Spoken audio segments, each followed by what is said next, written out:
Okay, so now we are going to discuss about next topic for which is pandas in Python. It is one of the main topic of this course that we are doing. So let's just go through a little bit of theory and then we'll jump on to exercises and coding to understand the concept. Okay, so I'll go to my OneNote here and I will go to pandas, Panda. So let's get started with Panda. Okay, so to begin with, let's get introduced with Panda and how and where we are going to use it and what are the topics that we are going to cover as a part of this course.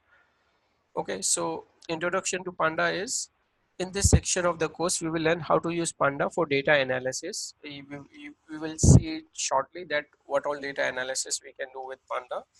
Now you can think of Panda as extremely powerful version of Excel with a lot of features. So in Excel you have data, right? You can sort data, you can manipulate data, you can do a pretty much lot of things with the data that you have in Excel sheet. So it's a powerful version with lot of flexibility as you will see in some time. Now what is Panda? Panda is an uh, open source library built on top of NumPy, right? So I hope you people will remember that when you said yesterday when we were working on NumPy, when you said pip show uh, NumPy, if you will execute this command here, let's see what it brings up for us. So let's see, it will bring up the details of the NumPy that is installed on my machine, and it will also show that that Panda which we are going to make use of internally makes use of NumPy. So if you will see, this module is required by various packages. One of them is Pandas, right? And these are other modules, important modules for data visualization and all those things, right? But we are going to cover Pandas as a part of this course. So it allows for fast analysis, data cleaning and preparation. We'll see a lot of these operations performed when we look at when we look at coding. So it can do pretty much a lot of things for you, and it is very very fast as well. And apart from that, it excels in performance and productivity. And why it is? Because in the earlier session when we were looking at Pandas, or rather when we were looking at NumPy, I told you that it is internally making use of C libraries. Yes, and because it makes use of C libraries, therefore it is quite performant. Plus plus it has built-in visualization features. So what are the visualization features? Wherein you can draw some kind of a graphs and all those things. So Panda has inbuilt visualization features as well, and it can work with data from wide variety of sources, meaning that you can read data from CSV file, Excel sheet, SQL. You can read from browser also, right? Internet also, and you can process that data. So as a part of this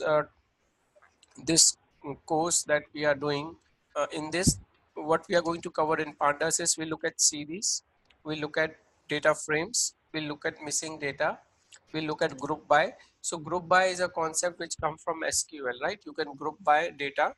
Then we will look at merging and joining and concatenation of data, and then we look at various operations that you can perform. Like currently we were trying to perform operations like adding one numpy with another numpy, performing scalar operations, right? Similarly, there are a lot of operation options which are available on Pandas, which we will see once we get started. And then after that we will try to read data from input file like CSV file, Excel sheet, and we'll try to process data. And you will see that how easy it is to just read the content of entire data. You can read data from internet as well. I mean the entire page content data. All those things I'll look at once we get started as a part of the discussion that we are going to have. Okay, now before we get started, we will look at the installation. So like we did yesterday for NumPy, in our NumPy discussion or NumPy session, same thing I'm going to do here. So in my case it is already installed, but I'll still execute the command once again so that you understand what we are trying to do. So what you can do is you can go to pip install pnda. Okay, so you can pndas and hit enter. Okay, so can you please do this for me? So I mean, in my case it says requirement already satisfied, right? So please try this and quickly let me know so that I can proceed.